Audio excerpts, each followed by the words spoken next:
सत श्री अकाल। न्यूज़ 18 पंजाब हरियाणा हिमाचल देख रहे सारे दर्शकों का स्वागत है। मैं हाँ विजयपाल सिंह बराड़। 2 बजे दियां 5 वड्डियां खबरां लैके दर्शकों के सामने हाजिर हाँ। एक एक करके असीं उन्हां ब्रेकिंग न्यूज़ ते नज़र पावांगे। सब तो पहला पंजवीं खबर नजायज़ माइनिंग दे नाल जुड़ी हुई। नजायज़ माइनिंग तो खतरे की गल करते हाँ और नजायज़ माइनिंग रेलवे पुल दे लई खतरा बन गई है। पठानकोट दे विच ਚੱਕੀ दरिया ते माइनिंग का जिक्र होया और माइनिंग करके नजायज़ माइनिंग करके जो उत्थों का पुल है वो कमजोर हो रहा है और एक बड़ा खतरा बन चुका है। और रेलवे ने इसकी शिकायत की है। रेलवे ने पंजाब सरकार को बकायदा एक चिट्ठी लिखी है और उसके विच पठानकोट च ਚੱਕੀ दरिया ते हो रही माइनिंग का जिक्र किया गया है। उन्होंने कहा कि ਚੱਕੀ दरिया ते माइनिंग करके रेलवे का पुल कमजोर हो रहा है और क्योंकि इत्थों माल गड्डियां टपदियां ने, फौजी जिहड़ा समान है इसे पुल के जरिए जाता है, तो ऐसे विच किते भी कोई वड्डा हादसा वापर सकता है नजायज़ माइनिंग की वजह नाल। दस दिए कि पहले पिछले दिनी भी माइनिंग का नजायज़ माइनिंग का जिक्र होया सी जदों हाई कोर्ट दे विच एक पटीशन पाई गई सी और उस दे विच भी देश की सुरक्षा नूं खतरा दस्सिया गया सी, खास करके सरहदी इलाकों च हुंदी नजायज़ माइनिंग तो। सो हुण रेलवे ने चिट्ठी लिखी है। सुखजिंदर कुमार साडे सहयोगी जुड़े ने पठानकोट तो होर गलबात दे लई। सुखजिंदर की कुछ कह रहा रेलवे, क्योंकि ये तो नजर ही आ रहा है कि माइनिंग तो उस इलाके दे विच हुंदी है, पर किस पद्धर दी वो माइनिंग हुंदी है जिहदे करके पुल नूं नुकसान हो रहा है? जी बिल्कुल, मैं दसना चाहूँगा कि ये ਚੱਕੀ दरिया जिहड़ा है काफी इत्थों पठानकोट के नाल दी वगदा और इत्थे जिहड़ा काफी क्रैशिंग इंडस्ट्री जिहड़ी है लगी हुई है जी। तो ये कह सकते हैं कि क्रैशिंग इंडस्ट्री की वजह नाल इत्थे जिहड़ा लगातार खार लग रही थी, जिहदे करके एक तां जिहड़ा हिमाचल नूं जाण वाली लाइन है वो जिहड़ा पुल दे पिलर ने वो खिसक चुके हैं और इस वेले वो पटरी जिहड़ी पूरी तरह बंद पई है, रेलवे पूरी तरह बंद पई है, सर्विस पूरी तरह ठप पई है। दूसरे पासे जेकर गल करिए अपने वड्डी लैन की, तो माल गड्डियां जिहड़ियां ने समान लैके जांदियां सीगियां अपने इत्थों ਚੱਕੀ पुल तो ਉਹ ਜਿਹੜੀ ਪਟੜੀ ਹੈ ਪੂਰੀ ਤਰ੍ਹਾਂ ਚੱਕੀ ਦੀ ਚਪੇਟ ਦੇ ਵਿੱਚ ਆ ਚੁੱਕੀ ਹੈ, ਖਾਦ ਦੀ ਚਪੇਟ ਦੇ ਵਿੱਚ ਆ ਚੁੱਕੀ ਹੈ, ਜਿਹਦੀ ਵਜ੍ਹਾ ਨਾਲ ਆਜੋ ਜਿਹੜੀ ਹਵਾ ਵਿੱਚ ਲਟਕਦੀ ਹੋਈ ਦਿਸ ਰਹੀ ਹੈ। ਸੋ ਲਿਹਾਜ਼ਾ ਰੇਲਵੇ ਵੱਲੋਂ ਜਿਹੜਾ ਹੈ ਪੰਜਾਬ ਸਰਕਾਰ ਨੂੰ ਚਿੱਠੀ ਲਿਖੀ ਗਈ ਹੈ ਜਿਹਦੇ ਵਿੱਚ ਉਹਨਾਂ ਨੇ ਹਵਾਲਾ ਦਿੱਤਾ ਕਿ ਲਗਾਤਾਰ ਵੱਧਦੀ ਮਾਈਨਿੰਗ ਦੀ ਵਜ੍ਹਾ ਦੇ ਨਾਲ ਜਿਹੜਾ ਹੈ रेलवे को काफी नुकसान हो रहा है और इनू जो ठल पाने की कोशिश की जाए तो जो रेलवे की संपत्ति को बचाया जा सके। क्योंकि गाय बगाए जेकर आप गल करिए तो जो एयरपोर्ट रोड आ उत्थे भी जो है खार लगने की वजह नाल ਚੱਕੀ दरिया जो NH हॉस्पिटल बिल्कुल नाल आ चुका है और नाल बिल्कुल जो रेलवे का पुल भी है। खैर हजे तक वह बचाया बट आने वाले दिनों में की होंगे कह नहीं जा सकता। लिहाजा रेलवे ने जो है पंजाब सरकार को चिट्ठी लिखी है कि इस पास ध्यान दिता जाए ताकि रेलवे की संपत्ति को बचाया जा सके। अच्छा सुखजिंदर, ये जो रेलवे जिक्र कर रहा है ये जी नॉर्म्स तो वध जाके माइनिंग की जाती है या जिन्होंने आप नजायज़ तौर पर माइनिंग कह दें, क्योंकि 2 तरह की है, जायज़ भी है क्रशर लगे हुए ने और नजायज़ भी है। नजायज़ यानी ਜਿਹੜੇ नियम निर्धारित ने उस तो वध ਜਿਹੜੀ माइनिंग है वो कर दी जाती है। सो इत्थे रेलवे नजायज़ का जिक्र कर रहा है या जायज़ के नाल भी नुकसान हो रहा है?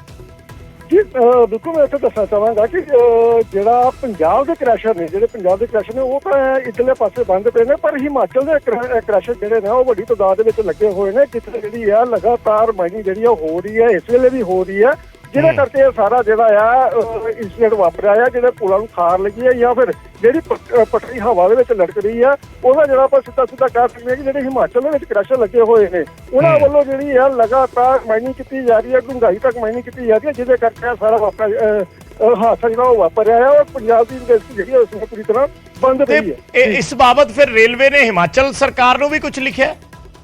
फिलहाल ਇਹੋ ਜਿਹੀ ਕੋਈ ਜਾਣਕਾਰੀ ਨਹੀਂ ਹੈਗੀ ਕਿ ਰੇਲਵੇ ਨੇ ਹਿਮਾਚਲ ਸਰਕਾਰ ਨੂੰ ਕੁਝ ਇਹੋ ਜਿਹਾ ਲਿਖਿਆ ਹੈ। ਹਾਂ, ਪੰਜਾਬ ਸਰਕਾਰ ਨੂੰ ਲਿਖਿਆ ਜ਼ਰੂਰ ਹੈਗਾ, ਪਰ ਹਜੇ ਤੱਕ ਜਵਾਬ ਕੋਈ ਆਇਆ ਜਾਂ ਨਹੀਂ ਆਇਆ ਇਹਦੇ ਬਾਰੇ ਕੁਝ ਕਹਿ ਨਹੀਂ ਸਕਦੇ, ਪਰ ਪੰਜਾਬ ਸਰਕਾਰ ਨੂੰ ਚਿੱਠੀ ਜ਼ਰੂਰ ਲਿਖੀ ਗਈ ਹੈ।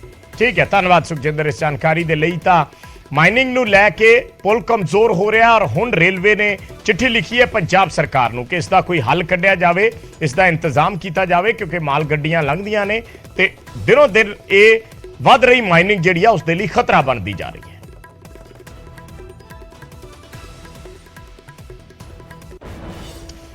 ते अगली वड्डी खबर दा रुख करदे हां, गल करदे हां फिरोजपुर जेल प्रशासन दी, जिसने उस कैदी ते ही केस ठोक दिता जिस कैदी दी पिठ ते गैंगस्टर लिखा होया है। दरअसल कल यह मामला सामने आया सी, एक कैदी दी पिठ ते गैंगस्टर लिखे जान दा। पंजाबी दे विच एक कैदी दी पिठ ते गैंगस्टर लिखा गया सी। ਕਿਸੇ ਸਰੀਏ ਦੇ ਨਾਲ, ਔਰ ਉਸਨੇ ਹਸਪਤਾਲ ਦੇ ਵਿੱਚ ਆ ਕੇ ਜਦੋਂ ਆਪਣੀ ਪਿੱਠ ਦਿਖਾਈ ਤਾਂ ਉਦੋਂ ਪਤਾ ਚੱਲਿਆ। ਉਸ ਤੋਂ ਪਹਿਲਾਂ ਪੁਲਿਸ ਵਾਲਿਆਂ ਨੂੰ ਵੀ ਨਹੀਂ ਪਤਾ ਸੀ। ਜੇਲ੍ਹ ਪ੍ਰਸ਼ਾਸਨ ਨੇ ਕੱਲ ਇਹ ਕਿਹਾ ਕਿ ਇਹ ਆਪਸ ਦੇ ਵਿੱਚ ਹੀ ਉਹਨਾਂ ਵੱਲੋਂ ਕੀਤਾ ਗਿਆ ਔਰ ਜੇਲ੍ਹ ਪ੍ਰਸ਼ਾਸਨ ਨੂੰ ਇਹ ਬਦਨਾਮ ਕਰਨ ਦੀ ਸਾਜ਼ਿਸ਼ ਹੈ। ਔਰ ਹੁਣ ਇਹ ਖਬਰ ਆ ਰਹੀ ਹੈ ਕਿ ਜੇਲ੍ਹ ਪ੍ਰਸ਼ਾਸਨ ਨੇ ਕੈਦੀ ਤਰਸੇਮ ਸਿੰਘ ਦੇ ਖਿਲਾਫ ਹੀ ਫਿਰੋਜ਼ਪੁਰ ਸਿਟੀ ਥਾਣੇ ਦੇ ਵਿੱਚ FIR ਦਰਜ ਕਰ ਦਿੱਤੀ ਗਈ ਹੈ ਔਰ ਪ੍ਰਸ਼ਾਸਨ ਨੇ ਕੈਦੀਆਂ ਤੇ ਹੀ ਇਲਜ਼ਾਮ ਲਾਏ ਨੇ ਕਿ ਜੇਲ੍ਹ ਪ੍ਰਸ਼ਾਸਨ ਨੂੰ ਬਦਨਾਮ ਕਰਨ ਦੇ ਲਈ ਕੈਦੀਆਂ ਨੇ ਖੁਦ ਇਹ ਡਰਾਮਾ ਰਚਿਆ ਹੈ। ਇਹ ਜੇਲ੍ਹ ਪ੍ਰਸ਼ਾਸਨ ਦੇ ਇਲਜ਼ਾਮ ਨੇ। ਉਧਰ ਕੈਦੀਆਂ ਵੱਲੋਂ ਜੇਲ੍ਹ ਪ੍ਰਸ਼ਾਸਨ ਤੇ ਇਹ ਦੋਸ਼ ਲਾਏ ਗਏ ਸੀ ਤੇ ਹੁਣ ਜੇਲ੍ਹ ਪ੍ਰਸ਼ਾਸਨ ਨੇ ਇਸ ਤਰਸੇਮ ਸਿੰਘ ਨਾਂ ਦੇ ਕੈਦੀ ਤੇ ਹੀ ਕੇਸ ਦਰਜ ਕਰ ਦਿੱਤਾ ਹੈ ਫਿਰੋਜ਼ਪੁਰ ਪੁਲਿਸ ਸਟੇਸ਼ਨ ਦੇ ਵਿੱਚ। ਸਰ ਕੱਲ ਤੁਸੀਂ ਸੈਂਟਰ ਜੇਲ੍ਹ ਦੇ ਕੈਦੀ ਉੱਤੇ ਇੱਕ ਮੁਕੱਦਮਾ ਦਰਜ ਕੀਤਾ ਹੈ, ਉਹ ਕੀ ਮਾਮਲਾ ਹੈ ਜੀ? ਮਾਮਲਾ ਜੀ ਇੱਕ ਪੱਤਰ ਕੇਂਦਰੀ ਜੇਲ੍ਹ ਫਿਰੋਜ਼ਪੁਰ ਵੱਲੋਂ ਵਸੂਲ ਹੋਇਆ ਸੀ, ਜਿਸ ਵਿੱਚ ਉਹਨਾਂ ਨੇ ਲਿਖਿਆ ਸੀਗਾ ਤਰਸੇਮ ਸਿੰਘ ਉਰਫ ਜੋਧਾ, ਜੋ ਕਿ ਢਿੱਲਵਾਂ ਕਲਾਂ ਜ਼ਿਲ੍ਹਾ ਕਪੂਰਥਲਾ ਦਾ ਰਹਿਣ ਵਾਲਾ ਹੈ, ਡਾਕੇ ਦੇ ਮੁਕੱਦਮੇ ਵਿੱਚ ਬਤੌਰ ਹਵਾਲਾ ਸੀ। ਉਹ ਤੇ ਹੋਰ ਵੀ ਤਕਰੀਬਨ 15 ਕੇਸ ਦਰਜ ਨੇਗੇ ਵੱਖ-ਵੱਖ ਧਾਰਾਵਾਂ ਅਧੀਨ। ਉਸਨੇ ਆਪਣੇ ਨਾ ਕਿਸੇ ਕੈਦੀ ਨਾਲ ਜਾਂ ਹੋਰ ਕਿਸੇ ਨਾਲ ਮਿਲੀ ਭੁਗਤ ਕਰਕੇ ਆਪਦੀ ਪਿੱਠ ਦੇ ਉੱਪਰ ਗੈਂਗਵਾਰ ਸ਼ਬਦ ਲਿਖਾਇਆ, ਗੈਂਗਸਟਰ ਸ਼ਬਦ ਲਿਖਾਇਆ ਸੀਗਾ, ਅਤੇ ਜਿਸ ਨਾਲ ਮਤਲਬ ਕਿ ਇਹ ਆਮ ਲੋਕਾਂ ਦੇ ਦਹਿਸ਼ਤ ਦਾ ਮਾਹੌਲ ਬਣ ਜਾਂਦਾ। ਉਸ ਦਹਿਸ਼ਤ ਦੇ ਮਾਹੌਲ ਦੇ ਆਧਾਰ 'ਤੇ ਹੀ ਉਹ ਲੋਕਾਂ ਤੋਂ ਫਰੋਖਤੀਆਂ ਮੰਗਦੇ ਨੇ।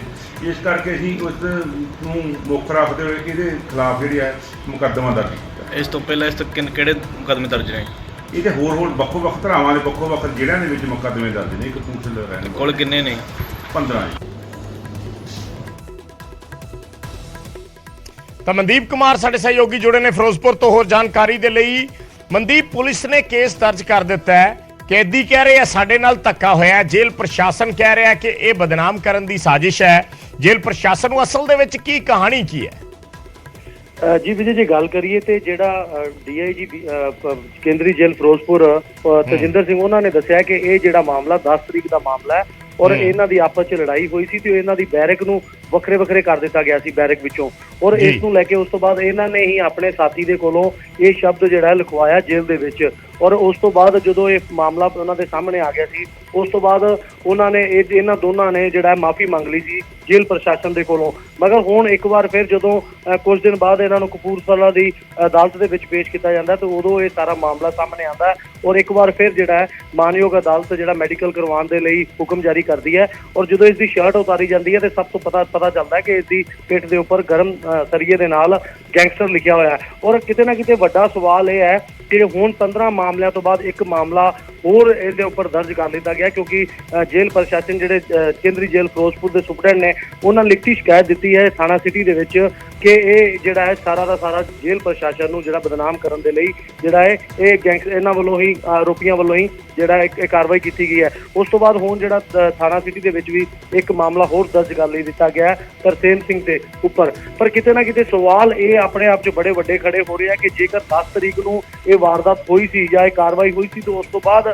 ਇਸ ਦੇ ਉੱਪਰ ਮਾਮਲਾ ਕਿਉਂ ਨਹੀਂ ਦਰਜ ਕੀਤਾ ਗਿਆ ਸੀ? ਕਿਉਂ ਹੁਣ ਮੀਡੀਆ ਦੇ ਵਿੱਚ ਜਿਹੜੀ ਇਹ ਖਬਰਾਂ ਆਉਣ ਤੋਂ ਬਾਅਦ ਇਸ ਦੇ ਉੱਪਰ ਜਿਹੜਾ ਹੈ ਮਾਮਲਾ ਇੱਕ ਹੋਰ ਦਰਜ ਕਰ ਦਿੱਤਾ ਗਿਆ? ਪਰ ਜਿਹੜਾ ਤਰਸੇਮ ਸਿੰਘ ਦੇ ਖੁਦ ਔਰ ਉਸਦੇ ਮਾਪੇ ਜਿਹੜੇ ਆ ਉਹ ਲਗਾਤਾਰ ਜਿਹੜਾ ਹੈ ਜੇਲ੍ਹ ਪ੍ਰਸ਼ਾਸਨ ਤੇ ਆਰੋਪ ਲਗਾ ਰਿਹਾ ਕਿ ਉਸ ਨੂੰ ਜੇਲ੍ਹ ਦੇ ਵਿੱਚ ਖਤਰਾ ਹੈ ਔਰ ਜੇਲ੍ਹ ਪ੍ਰਸ਼ਾਸਨ ਵੱਲੋਂ ਹੀ ਜਿਹੜਾ ਇਹ ਗਰਮ ਸਰੀਏ ਦੇ ਨਾਲ ਉਸ ਦੀ ਪਿੱਠ ਦੇ ਮਗਰ ਗੈਂਗਸਟਰ ਲਿਖਿਆ ਗਿਆ। ਔਰ ਵਿਜੇ ਇੱਕ ਹੋਰ ਖਾਸ ਇਸ ਦੇ ਵਿੱਚ ਗੱਲ ਇਹ ਸਾਹਮਣੇ ਆ ਰਹੀ ਹੈ ਕਿ ਜੇਕਰ ਉਸ ਦੇ ਸਾਥੀ ਨੇ ਜੇਲ੍ਹ ਦੇ ਵਿੱਚ ਗਰਮ ਸਰੀਏ ਦੇ ਨਾਲ ਉਸ ਦੇ ਪਿੱਠ ਦੇ ਮਗਰ ਗੈਂਗਸਟਰ ਲਿਖਿਆ ਤੇ ਆਖਿਰਕਾਰ ਉਸ ਦੇ ਕੋਲ ਸਰੀਆ ਕਿੱਥੋਂ ਆਇਆ? ਔਰ ਦੂਸਰੀ ਗੱਲ ਹੈ ਕਿ ਜਵਲਨਸ਼ੀਲ ਪਦਾਰਥ ਜਿਹੜੇ ਨੇ ਉਹ ਜੇਲ੍ਹ ਦੇ ਵਿੱਚ ਕਿਵੇਂ ਮੁਹੱਈਆ ਹੋਏ ਕਿ ਜਿਸ ਨੂੰ ਉਸ ਨੂੰ ਗਰਮ ਕਰਕੇ ਉਸ ਦੀ ਪਿੱਠ ਮਗਰ ਜਿਹੜਾ ਗੈਂਗਸਟਰ ਲਿਖਿਆ ਗਿਆ? ਇਹ ਆਪਸ 'ਚ ਇੱਕ ਬੜੇ ਵੱਡੇ ਸਵਾਲ ਨੇ ਜਿਹੜੇ ਕਈ ਤਰ੍ਹਾਂ ਦੇ ਜਿਹੜੇ ਪ੍ਰਸ਼ਨ ਜਿਹੜੇ ਹੈ ਉਹ ਜੇਲ੍ਹ ਪ੍ਰਸ਼ਾਸਨ ਤੇ ਖੜੇ ਕਰ ਰਹੇ ਆ। ਜੀ ਧੰਨਵਾਦ ਮਨਦੀਪ ਇਸ ਜਾਣਕਾਰੀ ਦੇ ਲਈ। ਤਾਂ ਬਿਲਕੁਲ ਵੱਡੇ ਸਵਾਲ ਨੇ। ਅਗਰ ਆਪਸ ਦੇ ਵਿੱਚ ਵੀ ਕੈਦੀਆਂ ਦੀ ਲੜਾਈ ਹੋਈ ਹੈ ਜਾਂ ਰੰਜਿਸ਼ ਦੇ ਵਿੱਚ ਇਹ ਲਿਖਿਆ ਗਿਆ ਤਾਂ ਫਿਰ ਉਹਨਾਂ ਦੇ ਕੋਲ ਗਰਮ ਸਰੀਆ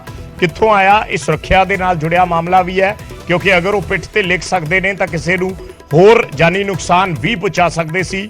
ਔਰ ਦੂਸਰੀ ਗੱਲ ਕਿ ਜੇ 10 ਤਰੀਕ ਦਾ ਮਾਮਲਾ ਸੀ ਜਿਵੇਂ ਜੇਲ੍ਹ ਪ੍ਰਸ਼ਾਸਨ ਕਹਿ ਰਿਹਾ ਤਾਂ ਫਿਰ FIR ਦਰਜ ਕਰਨ 'ਚ 10 ਦਿਨ ਕਿਉਂ ਲਗਾਏ? ਤੇ ਅਗਲੀ ਖਬਰ ਦਾ ਰੁਖ ਕਰਦੇ ਹਾਂ। ਜਗਦੀਸ਼ ਟਾਈਟਲਰ ਦੀ ਫੋਟੋ ਵਾਲੀ ਟੀ-ਸ਼ਰਟ ਪਾਉਣ ਤੇ 20 FIR ਦਰਜ ਹੋ ਗਈ ਹੈ। ਅੰਮ੍ਰਿਤਸਰ ਪੁਲਿਸ ਨੇ FIR ਦਰਜ ਕੀਤੀ ਹੈ। ਕਾਂਗਰਸੀ ਆਗੂ ਕਰਮਜੀਤ ਸਿੰਘ ਗਿੱਲ ਦੇ ਖਿਲਾਫ ਕੇਸ ਦਰਜ ਕੀਤਾ ਗਿਆ, ਜਿਸ ਨੇ ਜਗਦੀਸ਼ ਟਾਈਟਲਰ ਦੀ ਫੋਟੋ ਵਾਲੀ ਟੀ-ਸ਼ਰਟ ਪਾ ਕੇ ਸ਼੍ਰੀ ਹਰਮੰਦਰ ਸਾਹਿਬ ਦੇ ਵਿੱਚ ਫੋਟੋ ਖਿਚਵਾਈ ਔਰ ਉਸ ਫੋਟੋ ਨੂੰ ਸੋਸ਼ਲ ਮੀਡੀਆ ਤੇ ਅਪਲੋਡ ਕੀਤਾ। SGPC ਵੱਲੋਂ ਇਸ ਨੂੰ ਸਿੱਧਾ ਭਾਵਨਾਵਾਂ ਭੜਕਾਉਣ ਦੀ ਸਾਜ਼ਿਸ਼ ਕਰਾਰ ਦਿੱਤਾ ਗਿਆ ਔਰ SGPC ਨੇ ਇਸ ਦੀ ਬਕਾਇਦਾ ਸ਼ਿਕਾਇਤ ਵੀ ਕੀਤੀ ਔਰ ਪੁਲਿਸ ਨੂੰ ਕਾਰਵਾਈ ਦੇ ਲਈ ਵੀ ਕਿਹਾ ਗਿਆ। ਸੋ ਇਹ ਸ਼੍ਰੀ ਦਰਬਾਰ ਸਾਹਿਬ ਸ਼੍ਰੀ ਹਰਮੰਦਰ ਸਾਹਿਬ ਦੀ ਪਰਿਕਰਮਾ ਦੇ ਵਿੱਚ ਤਸਵੀਰਾਂ ਖਿਚਾਈਆਂ ਸੀ ਜਗਦੀਸ਼ ਟਾਈਟਲਰ ਦੀ ਫੋਟੋ ਵਾਲੀ ਟੀ-ਸ਼ਰਟ ਪਾ ਕੇ ਇਸ ਵਿਅਕਤੀ ਕਾਂਗਰਸੀ ਆਗੂ ਕਰਮਜੀਤ ਸਿੰਘ ਗਿੱਲ ਵੱਲੋਂ, ਕਿਉਂਕਿ ਕਰਮਜੀਤ ਸਿੰਘ ਗਿੱਲ ਦੀ ਜਗਦੀਸ਼ ਟਾਈਟਲਰ ਦੇ ਨਾਲ ਕਾਫੀ ਨੇੜਤਾ ਦੱਸੀ ਜਾਂਦੀ ਹੈ ਔਰ ਜਗਦੀਸ਼ ਟਾਈਟਲਰ ਦੇ ਜਨਮ ਦਿਨ ਤੇ ਇਹ ਤਸਵੀਰ ਵਾਲੀ ਟੀ-ਸ਼ਰਟ ਪਾ ਕੇ ਇਹ ਫੋਟੋਆਂ ਕਰਮਜੀਤ ਗਿੱਲ ਵੱਲੋਂ ਖਿਚਾਈਆਂ ਗਈਆਂ ਤੇ ਬਾਅਦ ਦੇ ਵਿੱਚ ਸੋਸ਼ਲ ਮੀਡੀਆ ਪਲੇਟਫਾਰਮ ਤੇ ਸਾਂਝੀਆਂ ਕੀਤੀਆਂ ਗਈਆਂ। ਉਸ ਤੋਂ ਬਾਅਦ SGPC ਨੇ ਇਸ ਦਾ ਸਖਤ ਨੋਟਿਸ ਲਿਆ ਔਰ ਕਾਰਵਾਈ ਦੀ ਗੱਲ ਕਹੀ। 84 ਸਿੱਖ ਵਿਰੋਧੀ ਦੰਗਿਆਂ ਦਾ ਮੁਲਜ਼ਮ ਹੈ ਜਗਦੀਸ਼ ਟਾਈਟਲਰ ਔਰ ਪੁਲਿਸ ਨੇ ਜਿਹੜਾ ਇਹ ਮਾਮਲਾ ਦਰਜ ਕੀਤਾ ਹੈ ਇਹ ਧਾਰਾ 153 ਦੇ ਤਹਿਤ ਦਰਜ ਕੀਤਾ ਹੈ। ਸੋ SGPC ਨੇ ਕਿਹਾ ਹੈ ਕਿ ਪੁਲਿਸ ਇਸ ਮੁਲਜ਼ਮ ਨੂੰ ਸਜ਼ਾ ਦੇਵੇ, ਨਹੀਂ ਤਾਂ SGPC ਸਿੱਖ ਰਵਾਇਤਾਂ ਦੇ ਮੁਤਾਬਕ ਸਜ਼ਾ ਦੇਵੇਗੀ। ਇਹ ਗੱਲ SGPC ਵੱਲੋਂ ਕਹੀ ਗਈ ਹੈ।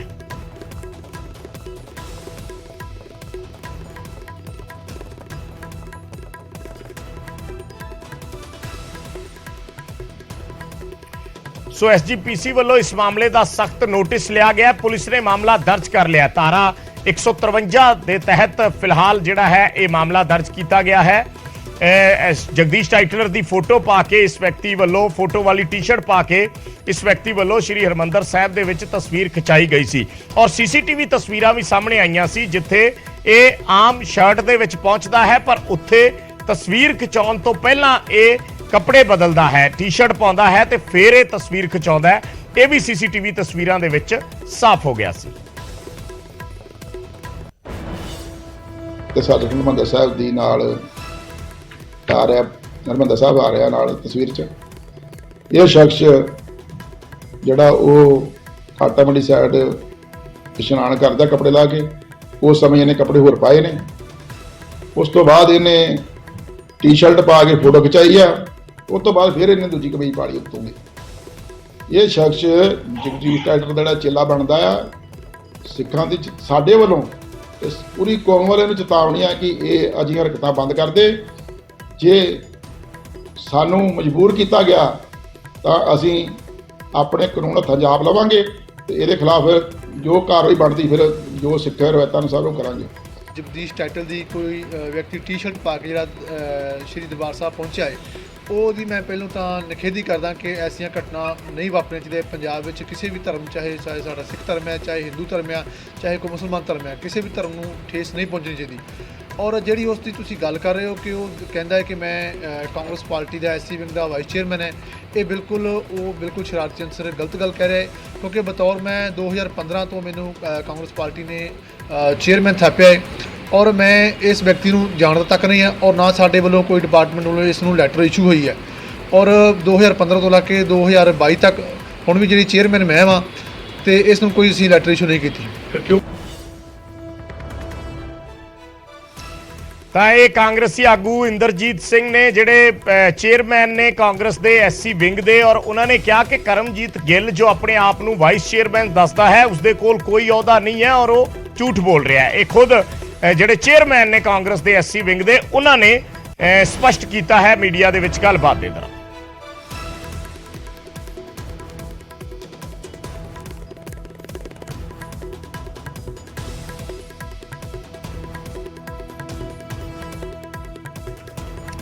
ਤੇ ਅਗਲੀ ਵੱਡੀ ਖਬਰ ਦਾ ਰੁਖ ਕਰਦੇ ਹਾਂ, ਉਹ ਵੀ ਅੰਮ੍ਰਿਤਸਰ ਤੋਂ ਹੈ। ਨਿਊਜ਼ 18 ਦੀ ਖਬਰ ਦਾ ਅਸਰ ਹੋਇਆ ਹੈ। ਦਰਅਸਲ ਨਿਊਜ਼ 18 ਨੇ ਖਬਰ ਦਿਖਾਈ ਸੀ ਇੱਕ ਬਜ਼ੁਰਗ ਦੇ ਨਾਲ ਬਦਸਲੂਕੀ ਦੀ। SGPC ਮੁਲਾਜ਼ਮ ਜਿਹੜੇ ਨੇ ਉਹ ਇੱਕ ਬਜ਼ੁਰਗ ਦੇ ਨਾਲ ਸ਼੍ਰੀ ਦਰਬਾਰ ਸਾਹਿਬ ਦੇ ਕੰਪਲੈਕਸ ਦੇ ਵਿੱਚ ਬਦਸਲੂਕੀ ਕਰ ਰਹੇ ਸੀ ਤੇ ਹੁਣ ਨਿਊਜ਼ 18 ਤੇ ਖਬਰ ਚੱਲਣ ਤੋਂ ਬਾਅਦ SGPC ਨੇ ਇਹ ਐਕਸ਼ਨ ਲਿਆ ਔਰ ਉਹਨਾਂ ਮੁਲਾਜ਼ਮਾਂ ਨੂੰ ਸਸਪੈਂਡ ਕਰ ਦਿੱਤਾ ਗਿਆ ਹੈ। SGPC ਪ੍ਰਧਾਨ ਹਰਜਿੰਦਰ ਸਿੰਘ ਧਾਮੀ ਵੱਲੋਂ ਇਹ ਹੁਕਮ ਦਿੱਤੇ ਗਏ ਨੇ। ਬਜ਼ੁਰਗ ਦੇ ਨਾਲ ਬਦਸਲੂਕੀ ਕਰਨ ਵਾਲੇ SGPC ਦੇ ਮੁਲਾਜ਼ਮਾਂ ਨੂੰ ਸਸਪੈਂਡ ਕਰਨ ਦੇ ਹੁਕਮ ਦਿੱਤੇ ਨੇ SGPC ਪ੍ਰੈਜ਼ੀਡੈਂਟ ਹਰਜਿੰਦਰ ਸਿੰਘ ਧਾਮੀ ਵੱਲੋਂ ਔਰ ਉਹਨਾਂ ਨੇ ਇਸ ਮਾਮਲੇ ਦੀ ਜਾਂਚ ਕਰਨ ਦੇ ਵੀ ਨਿਰਦੇਸ਼ ਦਿੱਤੇ ਨੇ। ਦਰਅਸਲ ਨਿਊਜ਼ 18 ਤੇ ਖਬਰ ਪ੍ਰਮੁਖਤਾ ਦੇ ਨਾਲ ਦਿਖਾਈ ਗਈ ਸੀ। ਸੀਸੀਟੀਵੀ ਤਸਵੀਰਾਂ ਸੀ ਇੱਕ ਬਜ਼ੁਰਗ ਦੇ ਨਾਲ ਧੱਕਾ ਮੁੱਕੀ ਦੀਆਂ। ਉਹ ਦਰਸ਼ਨ ਕਰਨ ਆਇਆ ਸੀ ਬਜ਼ੁਰਗ ਔਰ ਉਸ ਦੇ ਨਾਲ ਐਸਜੀਪੀਸੀ ਮੁਲਾਜ਼ਮਾਂ ਵੱਲੋਂ ਧੱਕਾ ਮੁੱਕੀ ਕੀਤੀ ਗਈ। ਕੱਲ ਸ਼ਾਮ ਦੀ ਇਹ ਵੀਡੀਓ ਦੱਸੀ ਜਾ ਰਹੀ ਸੀ ਔਰ ਅੱਜ ਸਵੇਰੇ ਜਦੋਂ ਇਹ ਵੀਡੀਓ ਸਾਹਮਣੇ ਆਈ ਤਾਂ ਨਿਊਜ਼ 18 ਤੇ ਇਸ ਖਬਰ ਨੂੰ ਪ੍ਰਮੁਖਤਾ ਦੇ ਨਾਲ ਦਿਖਾਇਆ ਗਿਆ, ਜਿਸ ਤੋਂ ਬਾਅਦ ਐਸਜੀਪੀਸੀ ਪ੍ਰਧਾਨ ਦੇ ਨੋਟਿਸ ਦੇ ਵਿੱਚ ਇਹ ਗੱਲ ਆਈ। ਉਹਨਾਂ ਨੇ ਖਬਰ ਦੇਖੀ ਔਰ ਖਬਰ ਦੇਖਦੇ ਹੀ ਤੁਰੰਤ ਪ੍ਰਭਾਵ ਨਾਲ ਉਹਨਾਂ ਨੇ ਇਹਨਾਂ ਐਸਜੀਪੀਸੀ ਮੁਲਾਜ਼ਮਾਂ ਨੂੰ ਸਸਪੈਂਡ ਕਰਨ ਦੇ ਆਦੇਸ਼ ਜਾਰੀ ਕਰ ਦਿੱਤੇ। ਹਾਲਾਂਕਿ ਵਜ੍ਹਾ ਕੀ ਸੀ ਇਹ ਸਮਝ ਨਹੀਂ ਆਈ, ਪਰ ਜਿਸ ਤਰੀਕੇ ਨਾਲ ਇਸ ਬਜ਼ੁਰਗ ਦੀ ਤੂਕੜੀਸ ਕੀਤੀ ਗਈ ਐਸਜੀਪੀਸੀ ਮੁਲਾਜ਼ਮਾਂ ਵੱਲੋਂ, ਉਹ ਆਪਣੇ ਆਪ ਦੇ ਵਿੱਚ ਬੇहद ਨਿੰਦਣਯੋਗ ਕਾਰਵਾਈ ਸੀ।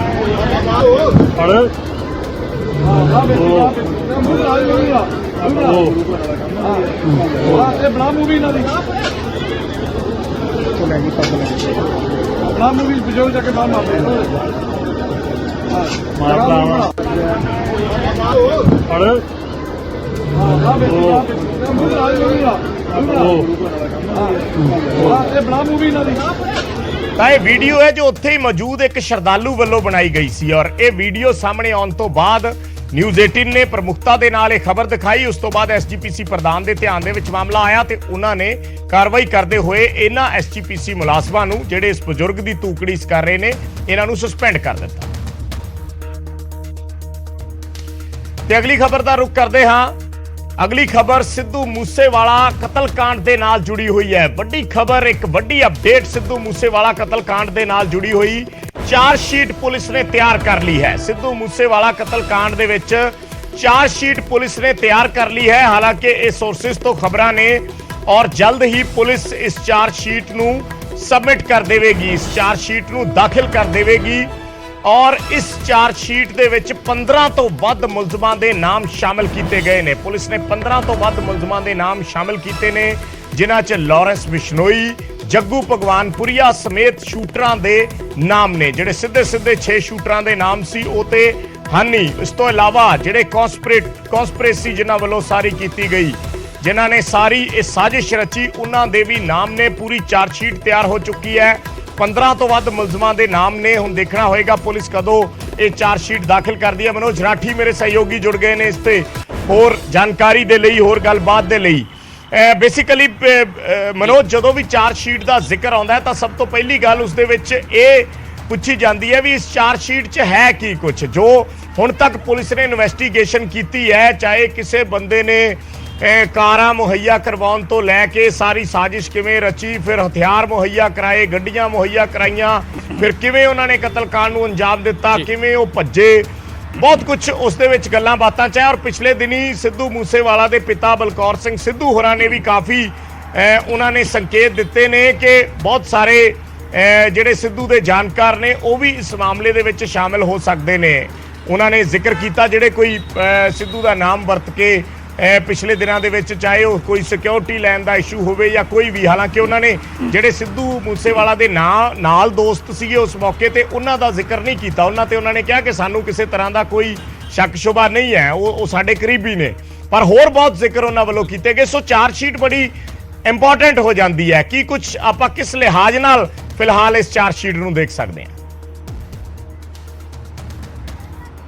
ਬਿਲਕੁਲ ਵਿਜੇ, ਜਿੱਦਾਂ ਤੁਸੀਂ ਵੀ ਜ਼ਿਕਰ ਕੀਤਾ ਕਿ ਚਾਰਜ ਸ਼ੀਟ ਬਹੁਤ ਅਹਿਮ ਹੁੰਦੀ ਹੈ ਤੇ ਜਿਹੜੇ ਪੁਲਿਸ ਸੋਰਸ ਹੀ ਦੱਸ ਰਹੇ ਨੇ ਕਿ ਜਿਹੜੀ ਚਾਰਜ ਸ਼ੀਟ ਤਿਆਰ ਕੀਤੀ ਗਈ ਹੈ, ਪੰਜਾਬ ਦੇ ਮਾਨਸਾ ਪੁਲਿਸ ਨੇ ਇਹਨੂੰ ਤਿਆਰ ਕੀਤਾ ਹੈ ਤੇ 15 ਤੋਂ ਵੀ ਵੱਧ ਜਿਹੜੇ ਅਕਿਊਜ਼ ਨੇ, ਜਿਹਦੇ ਵਿੱਚ ਲਾਰੈਂਸ ਬਿਸ਼ਨੋਈ, ਜੱਗੂ ਭਗਵਾਨਪੁਰੀਆ, ਸ਼ਾਰਪ ਸ਼ੂਟਰ ਮਨਪ੍ਰੀਤ ਪਾਹੂ, ਜਿਨ੍ਹਾਂ ਨੇ ਵੀ ਚੀਜ਼ਾਂ ਵੀ ਮੁਹੱਈਆ ਕਰਾਈ, ਇਹ ਸਾਰਿਆਂ ਦਾ ਨਾਂ ਹੈਗਾ। ਤੇ ਇਹਦੇ ਵਿੱਚ ਇੱਕ ਗੱਲ ਹੋਰ ਖਾਸ ਹੈ ਕਿ 40 ਤੋਂ ਵੀ ਵੱਧ ਜਿਹੜੇ ਵਿਟਨੈਸ ਯਾਨੀ ਗਵਾਹ ਜਿਹੜੇ ਹੈ ਉਹ ਇਸ ਚਾਰਜ ਸ਼ੀਟ 'ਚ ਮੌਜੂਦ ਨੇ, ਜਿਹਦੇ ਵਿੱਚ ਜਿਹੜੇ ਵੀ ਮੌਕੇ ਤੇ ਪਹੁੰਚੇ ਸੀ ਇਨਵੈਸਟੀਗੇਸ਼ਨ ਆਫੀਸਰ ਪੁਲਿਸ ਦੇ, ਉਹਦੇ ਨਾਲ ਜਿਨ੍ਹਾਂ ਨੇ ਪੋਸਟਮਾਰਟਮ ਕੀਤਾ, ਡਾਕਟਰਸ, ਉਹਨਾਂ ਦੇ ਜਿਹੜੇ ਸਿੱਧੂ ਮੂਸੇਵਾਲੇ ਦੇ ਨਾਲ ਜਿਹੜੇ 2 ਸਾਥੀ ਸੀਗੇ ਉਹਨਾਂ ਨੂੰ ਵੀ ਗਵਾਹ ਬਣਾਇਆ ਗਿਆ। ਉਸ ਤੋਂ ਇਲਾਵਾ ਜਿਨ੍ਹਾਂ ਨੇ ਪੋਸਟਮਾਰਟਮ ਕੀਤਾ ਹੈ, ਇਹ ਸਾਰੀਆਂ ਚੀਜ਼ਾਂ ਨੂੰ ਲੈ ਕੇ 40 ਤੋਂ ਵੀ ਵੱਧ ਦੇ ਵਿੱਚ ਗਵਾਹ ਜਿਹੜੇ ਹੈ ਉਹਨਾਂ ਨੂੰ ਬਣਾਇਆ ਗਿਆ। ਇਸ ਤੋਂ ਇਲਾਵਾ ਫੋਰੈਂਸਿਕ ਟੀਮ ਦੀ ਰਿਪੋਰਟ, ਪੋਸਟਮਾਰਟਮ ਦੀ ਰਿਪੋਰਟ, ਜਿਹੜੇ ਬਲੱਡ ਸੈਂਪਲ ਨੇ, ਜਿਹੜੇ ਸੀਸੀਟੀਵੀ ਉੱਥੋਂ ਮਿਲੀ ਹੈ, ਜਿਹੜੇ ਵੀ ਹੋਰ ਆਸ-ਪਾਸ ਦੇ ਗਵਾਹ ਸੀਗੇ, ਇਹਨਾਂ ਨੂੰ ਸਾਰਿਆਂ ਨੂੰ ਜਿਹੜੀ, ਕਿਉਂਕਿ ਇੱਕ ਬਹੁਤ ਸੋਲਿਡ ਚਾਰਜ ਸ਼ੀਟ, ਕਿਉਂਕਿ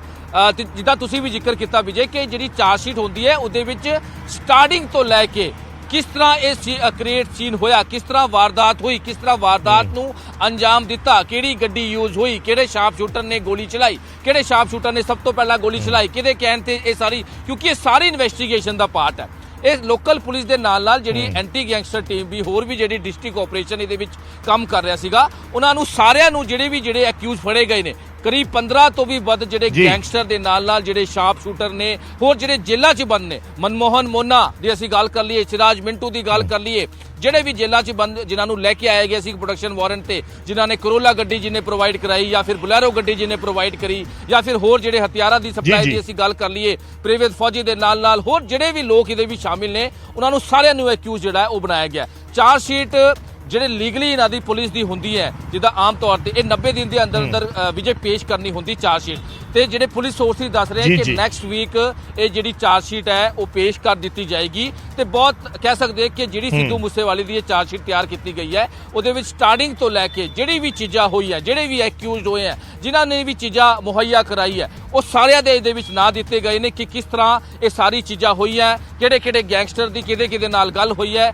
ਕਿਹੜੇ ਸ਼ਾਰਪ ਸ਼ੂਟਰ ਨਾਲ, ਸੰਦੀਪ ਕੇਕੜਾ ਜਿਹੜੇ ਇਹਦੇ ਵਿੱਚ ਜਿਹੜਾ ਰੈਕੀ ਕਰ ਰਿਹਾ ਸੀਗਾ ਮੌਕੇ ਤੇ, ਜਿਹੜੇ ਸਾਰੀ ਚੀਜ਼ਾਂ ਦੱਸੀ ਸੀ, ਗੈਂਗਸਟਰ ਜਿਹੜਾ ਗੋਲਡੀ ਬਰਾੜ ਨੂੰ ਦੱਸ ਰਿਹਾ ਸੀਗਾ ਕਿ ਹੁਣ ਸਿੱਧੂ ਮੂਸੇਵਾਲਾ ਨਿਕਲ ਰਿਹਾ, ਇਹ ਸਾਰੀ ਛੋਟੀ ਛੀਜ਼ਾਂ ਜਿਹੜੀ ਵੀ ਪੁੱਛਗਿੱਛ ਨਿਕਲ ਕਰ ਸਾਹਮਣੇ ਆਈ ਹੈ, ਉਹ ਸਾਰੀ ਚੀਜ਼ਾਂ ਇਸ ਜਿਹੜੀ ਚਾਰਜ ਸ਼ੀਟ ਹੈ ਉਹ ਇਹਦੇ 'ਚ ਸ਼ਾਮਿਲ ਹੈ। ਸੰਦੀਪ ਕੇਕੜਾ ਦੇ ਨਾਲ ਹੋਰ ਜਿਨ੍ਹਾਂ ਨੇ ਵੀ ਇਹ ਚੀਜ਼ਾਂ ਮੁਹੱਈਆ ਕਰਾਈ ਹੈ, ਕਿਉਂਕਿ ਵਾਰਦਾਤ ਜਦ ਹੋਈ ਸੀ 29 ਮਈ ਨੂੰ, ਅਗਲੇ ਦਿਨ ਦੇਹਰਾਦੂਨ ਤੋਂ ਮਨਪ੍ਰੀਤ ਭਾਊ ਨੂੰ ਗ੍ਰਿਫਤਾਰ ਕੀਤਾ ਸੀਗਾ। ਸਟਾਰਟਿੰਗ ਉੱਤੋਂ ਹੋਈ ਸੀ ਵਿਜੇ, ਸਟਾਰਟਿੰਗ ਹੀ ਉੱਥੋਂ ਹੋਈ ਸੀ। ਦੂਜੇ ਦਿਨ ਜਦ ਗ੍ਰਿਫਤਾਰੀ ਹੋਈ ਸੀ ਮਨਪ੍ਰੀਤ ਭਾਊ ਦੀ, ਸਟਾਰਟਿੰਗ ਉੱਥੋਂ ਹੋਈ ਸੀ। ਉਸ ਤੋਂ ਬਾਅਦ ਪ੍ਰੋਡਕਸ਼ਨ ਵਾਰੰਟ ਤੇ ਮਨਪ੍ਰੀਤ ਮੋਨਾ ਜਿਹੜਾ ਹੈਗਾ ਜਿਹੜਾ ਮੰਨੂ ਹੈ, ਮਨਪ੍ਰੀਤ ਮੋਨਾ, ਉਹਨੂੰ ਲੈ ਕੇ ਆਏ ਸੀਗੇ, ਸਿਰਾਜ ਮਿੰਟੂ ਨੂੰ ਲੈ ਕੇ ਆਏ ਸੀਗੇ, ਜਿਨ੍ਹਾਂ ਨੇ ਗੱਡੀਆਂ ਪ੍ਰੋਵਾਈਡ ਕੀਤੀ ਸੀ। ਉਸ ਤੋਂ ਬਾਅਦ ਇਹ ਸਿਲਸਿਲਾ ਸ਼ੁਰੂ ਹੋਇਆ ਤੇ ਪੁੱਛਗਿੱਛ 'ਚ ਵੱਡੇ ਖੁਲਾਸੇ ਹੁੰਦੇ ਲਾਰੈਂਸ ਬਿਸ਼ਨੋਈ ਦਾ ਨਾਂ ਸਾਹਮਣੇ ਆਇਆ, ਸ਼ਾਰਪ ਸ਼ੂਟਰਸ ਦਾ ਨਾਂ ਸਾਹਮਣੇ ਆਇਆ, ਫਿਰ ਉਸ ਤੋਂ ਬਾਅਦ ਜੱਗੂ ਭਗਵਾਨਪੁਰੀਆ ਦਾ ਨਾਂ ਸਾਹਮਣੇ ਆਇਆ, ਉਸ ਤੋਂ ਬਾਅਦ ਕੇਕੜਾ ਨੂੰ ਗ੍ਰਿਫਤਾਰ ਕੀਤਾ। ਇਹ ਸਾਰੀ ਚੀਜ਼ਾਂ ਸ਼ਾਰਪ ਸ਼ੂਟਰਸ ਜਿਹੜੇ ਹੈਗੇ ਉਹਨਾਂ ਕੋਲ ਪੁੱਛਗਿੱਛ 'ਚ ਜਿਹੜੀ ਵੀ ਚਾਰਜ ਸ਼ੀਟ ਤਿਆਰ ਕੀਤੀ ਗਈ ਹੈ, ਤਾਂ ਲੀਗਲੀ ਤੌਰ ਤੇ ਇੱਕ ਵੱਡੇ ਜਿਹੜੇ ਲੀਗਲ ਇਹਨਾਂ ਦੇ ਐਡਵਾਈਜ਼ਰ ਹੁੰਦੇ ਆ, ਲੀਗਲੀ ਜਿਹੜੇ ਇਹਨਾਂ ਦੇ ਪੁਲਿਸ ਦੀ ਟੀਮ ਦੇ ਹੁੰਦੇ, ਉਹਨਾਂ ਨਾਲ ਬੈਠ ਕੇ ਕਾਫੀ ਪੰਨਿਆਂ ਦੀ ਇਹ ਜਿਹੜੀ ਚਾਰਜ ਸ਼ੀਟ ਹੈ ਉਹ ਤਿਆਰ ਕੀਤੀ ਗਈ ਹੈ। ਤੇ ਕਹਿ ਸਕਦੇ ਹਾਂ ਕਿ ਵਿਜੇ ਅਗਲੇ ਹਫਤੇ ਜਿਹੜੀ ਹੈ ਇਹ ਚਾਰਜ ਸ਼ੀਟ ਜਿਹੜੀ ਉਹ ਪੇਸ਼ ਕਰ ਦਿੱਤੀ ਜਾਏਗੀ, ਤੇ ਹੋਰ ਵੀ ਕਈ ਚੀਜ਼ਾਂ ਇਹਦੇ ਵਿੱਚ ਅਹਿਮ ਚੀਜ਼ਾਂ ਜਿਹੜੀਆਂ ਉਹ ਇਹਦੇ ਸ਼ਾਮਿਲ ਹੈ ਜੀ। ਠੀਕ ਹੈ, ਧੰਨਵਾਦ ਮਨੋਜ ਇਸ ਜਾਣਕਾਰੀ ਦੇ ਲਈ। ਤਾਂ ਅਗਲੇ ਹਫਤੇ ਇਸ ਚਾਰਜ ਸ਼ੀਟ ਨੂੰ ਦਾਖਲ ਕੀਤਾ ਜਾ ਸਕਦਾ ਹੈ। ਜਿਵੇਂ ਸਾਡੇ ਸਹਿਯੋਗੀ ਮਨੋਜ ਰਾਠੀ ਦੱਸ ਰਹੇ ਸੀ ਕਿ ਹਰ ਇੱਕ ਵਾਕਿਆ ਸ਼ੁਰੂਆਤ ਤੋਂ ਲੈ ਕੇ, ਪਹਿਲੇ ਦਿਨ ਸ਼ੁਰੂਆਤ ਤੋਂ ਲੈ ਕੇ, ਔਰ ਉਸ ਤੋਂ ਪਹਿਲਾਂ ਕਿਵੇਂ ਕਨਸਪੀਰੇਸੀ ਇਹ ਸਾਰੀ ਜਿਹੜੀ ਸੀ ਉਹ ਬਣਾਈ ਗਈ, ਕਿਵੇਂ ਤਿਆਰ ਕੀਤੀ ਗਈ, ਇਸ ਇੱਕ ਸਾਜ਼ਿਸ਼ ਰਚੀ ਗਈ, ਔਰ ਉਸ ਸਾਜ਼ਿਸ਼ ਦਾ ਮੁੱਢ ਕਿੱਥੋਂ ਵੱਜਿਆ, ਇਹਨਾਂ ਸਾਰੀਆਂ ਚੀਜ਼ਾਂ ਨੂੰ ਇੱਕ ਸਿਲਸਿਲੇਵਾਰ ਤਰੀਕੇ ਨਾਲ ਇਸ ਚਾਰਜ ਸ਼ੀਟ ਦੇ ਵਿੱਚ ਲਿਖਿਆ ਗਿਆ, ਦਰਜ ਕੀਤਾ ਗਿਆ। ਤੇ ਹੁਣ ਇੰਤਜ਼ਾਰ ਹੈ ਕਿ ਪੁਲਿਸ ਇਸ ਨੂੰ ਕਦੋਂ ਦਾਖਲ ਕਰਦੀ ਹੈ ਇਸ ਚਾਰਜ ਸ਼ੀਟ ਨੂੰ। ਸੋ ਲਗਭਗ ਜਿਵੇਂ ਤੇ 90 ਦਿਨ ਦਾ ਸਮਾਂ ਹੁੰਦਾ, 90 ਦਿਨ ਦੇ ਅੰਦਰ ਦਾਖਲ ਕਰਨੀ ਹੁੰਦੀ ਹੈ। ਸੋ ਕੁਝ ਦਿਨ ਬਚੇ ਨੇ ਔਰ ਉਮੀਦ ਹੈ ਕਿ ਪੁਲਿਸ ਇਸ ਨੂੰ ਜਲਦ ਤੋਂ ਜਲਦ ਅਦਾਲਤ ਦੇ ਵਿੱਚ ਦਾਖਲ ਕਰੇਗੀ।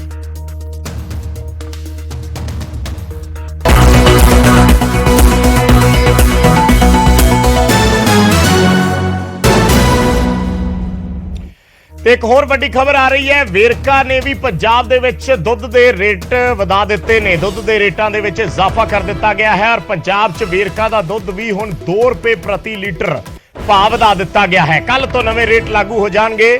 ਵੇਰਕਾ ਦੇ ਦੁੱਧ ਦੇ ਰੇਟ ਜਿਹੜੇ ਨੇ ਉਹ 2 ਰੁਪਏ ਪ੍ਰਤੀ ਲੀਟਰ, ਯਾਨੀ ਪੈਕੇਟ ਜਿਹੜੇ ਆਉਂਦੇ ਨੇ, ਅੱਧੇ ਲੀਟਰ ਦੇ ਪੈਕੇਟ ਆਮ ਤੌਰ ਤੇ ਲੋਕ ਵੇਰਕਾ ਦੇ ਘਰਾਂ ਦੇ ਵਿੱਚ ਵਰਤਦੇ ਨੇ, ਔਰ ਅੱਧੇ ਲੀਟਰ ਦੇ ਪੈਕੇਟ ਮਗਰ 1 ਰੁਪਏ ਦਾ ਇਜ਼ਾਫਾ ਹੋਇਆ, ਯਾਨੀ ਪ੍ਰਤੀ ਲੀਟਰ 1 ਕਿਲੋ ਦੁੱਧ 2 ਰੁਪਏ ਮਹਿੰਗਾ ਹੋ ਗਿਆ ਹੈ। ਵੇਰਕਾ ਦਾ 2 ਰੁਪਏ ਵੱਧ ਦੇਣੇ ਪੈਣਗੇ ਉਪਭੋਗਤਾਵਾਂ ਨੂੰ ਜਿਹੜੇ ਵੇਰਕਾ ਦਾ ਦੁੱਧ ਵਰਤਦੇ ਨੇ। ਉਧਰ ਅਮੁਲ ਤੇ ਮਦਰ ਡੇਅਰੀ ਨੇ ਵੀ 2 ਰੁਪਏ ਪ੍ਰਤੀ ਲੀਟਰ ਰੇਟ ਜਿਹੜੇ ਹੈ ਇਹ ਪਿਛਲੇ ਦਿਨੀ ਵਧਾਏ ਸੀ, ਤੇ ਹੁਣ ਵੇਰਕਾ ਨੇ ਵੀ ਆਪਣੇ ਰੇਟਾਂ ਦੇ ਵਿੱਚ ਇਜ਼ਾਫਾ ਕਰ ਦਿੱਤਾ ਹੈ। ਨਵੀਆਂ ਦਰਾਂ ਕੱਲ ਤੋਂ ਲਾਗੂ ਹੋ ਜਾਣਗੀਆਂ। ਵੇਰਕਾ ਦਾ ਦੁੱਧ ਹੁਣ ਲੋਕਾਂ ਨੂੰ 2 ਰੁਪਏ ਪ੍ਰਤੀ ਲੀਟਰ ਕੱਲ ਤੋਂ ਮਹਿੰਗਾ ਮਿਲੇਗਾ।